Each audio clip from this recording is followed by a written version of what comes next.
No, let's get to this Mel Tucker video. This is the new evidence that came out. We move now to major developments on two fronts in the Mel Tucker saga at Michigan State. Today, the Title IX hearing began as Tucker's attorneys released a trove of information, including new text messages allegedly sent by his accuser. Priya Mann is here with us now. And Priya, there's a lot to go through here. Oh, that's right. We're talking 106 pages here. This is only about 30 of them. Most of it was redacted. But of the text that we could see, the accuser allegedly wrote to a friend saying, "Now imagine the victim is taking on a $95 million coach." Attorneys representing former MSU football coach Mel Tucker say they have new evidence that undermines the university's investigation. They released text messages from the accuser, Brenda Tracy. She says Tucker pursued her. I'm going to pause this real quick. The thing that's going to add insult to injury with this is she's a prior rape survivor, sexual assault. So now these accusations sound even worse. It sounds like he intentionally sought out some, like he's some sexual predator. Like he's trying to make her relive this. That's what it sounded like when they first put it out there. I think the title was Michigan coach, like sexually assaults grape survivor or something like that. Like they conflated the two, her past experience with her current claims. So they're trying to go ahead and paint him as guilty as possible right from the jump. But now we got new information. Romantically and sexually harassed her over the phone and through text. Tracy is a well-known advocate against sexual violence and a survivor herself. In one text to a friend, she allegedly wrote, "Coach Tucker told me he loved me last night. It wasn't weird, though. He made sure I knew it was about being a friend." Tucker's lawyers say the relationship was consensual and that the accused... I'm going to bring that back because I know a lot of brothers be missing this. I promise you I don't be trying to sun y'all, but it's just certain things I noticed. Coach Tucker told me he loved me last night. This is to her friend. Coach Tucker told me he loved me last night. It wasn't weird. She planted a seed. Pay attention to these words, bro. Stop playing. Stop thinking. It's nothing. It's so much that pisses me off about these little things as men that we do. But a lot of this stuff that pisses me off more than anything else is it can't happen to me. Oh, it ain't that serious. You looking it too deep. This nigga scared. I've heard all that shit. And Kofa usually ends up being right. I'm showing you this because I know it's just run-of-the-mill conversation, stuff that we miss, because I've missed it and I had to go back through my mental Rolodex. Hindsight is 20/20. And then there's other things that I noticed on the outside looking in that other men have missed, and I had to point it out. So that's what I'm doing here. It wasn't weird. She planted a seed in her friend's head. So when she circled back to that friend and said, "Oh my God, it was weird," I knew it. She done already planted that seed in her head. It wasn't weird, though. He told me he loved me. It wasn't weird, though. That part of the phrase, the sentence, it wasn't necessary. Hey, Coach told me he loved me last night. He made sure I knew it was about being a friend. He told me he loved me as friends. Something along that line. When she inject that weird shit in there, that's when these women start ranting and raving online about grape culture. About men being creeps. About the next guy.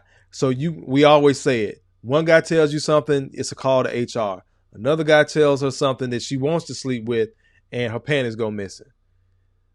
The weird dude at work that you just don't like, he said good morning. And now you feel like, oh, he speaks to me too often. He tries to get too close to me. Let me go to HR. The dude that's 6'2" with the hazel eyes told you in the middle of the fucking break room he's going to stick his tongue in your ass, and you was all for the shit. Got it! It's hotter than fish grease. Mind these women, bro. Pay attention to these little nuances that they inject into conversation and that the other ones gloss over in conversation. Coach Tucker told me he loved me last night. It wasn't weird, though. Hee. Just wanted to bring that back and point that out. Let's keep on rolling. Sure, I knew it was about being a friend. Tucker's lawyers say the relationship was consensual and that the accuser was motivated by money. In one thread, Tracy texted about hoping Tucker would finance a documentary. And after her attorney reached out to MSU about a settlement, she allegedly texted her friend saying, "Money is my only recourse to make him feel like there's a punishment." The Title IX hearing is expected to last 2 days, and the hearing officer will issue a decision in 20 days. And Tucker was not present for the virtual hearing. His lawyers told MSU this morning that Tucker could not attend due to a serious medical condition. No further explanation was given. But he couldn't even attend the hearing at the school because of a serious medical condition. The brother is stressed the fuck out. Let's just call it what it is.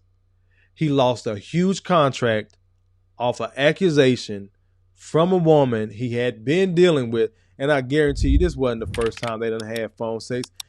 She had to make that shit normal. So when he was down for it, oh my God, I can't believe this happened to me. Not again. I'm already a victim and a survivor. And I'm not downplaying any of this for those that have been sexually assaulted. Why? Because I've worked with people, mainly kids, that have been. I know how dangerous it is. I know how hurtful it is. And I've seen people pretty much lose it. They never really recover. So I don't make light of this at all. But it's just certain things that stand and stick out to me. And this is why I'm bringing it here and wanting to speak on it. Brothers, you have got to do a better job of protecting yourself. We'll let it keep on running. both parties could appeal the decision. By the way, we did reach out to attorneys for Tucker and Tracy and did not hear back. MSU would not comment either. This 2-day hearing, by the way, is closed to the public. Right, right. But he did have another interesting wrinkle, though, in what we've learned, and that is that she was having some kind of contact with reporters from ESPN. Right. Important, right? And that's why Tucker's lawyers feel that this is important, because the accuser says that her name was leaked to the press during the MSU investigation before the story broke. So a lot of moving parts here. Yeah. Sure. Yeah. All right. Bring it back on me. Levels and layers. Brother had got a $90 million contract, gone. Off of what? Accusations. Happened to Trevor Bauer. $51 million contract, gone. Off of what? Accusations. So we got 3 liars. Carly Russell, Rhoda, what's the little white girl name? Tracy Hill. And now potentially this other lady. But again, y'all well into y'all 40s, probably 50s. Before the advent of the internet and all this free corn on here, phone sex was y'all thing. The late night call lines and all that shit. And y'all already established some type of romantic relationship. Again, it just sounds like she lining them up to me. Kofa might be crazy. I might be wrong. But I'm going to lump her in with these other liars. Let me get to y'all comments. Mike says, is she an actual survivor? I have doubts. I think she may have been, because she's been pushing, the whole thing on campus. I think she was raped in college and stuff like that. And that's kind of why she's working with the school and make sure these young men understand what rape is. Again, brothers, if she drunk, I said it here before, stop fucking with drunk women. If she drunk, she can't consent.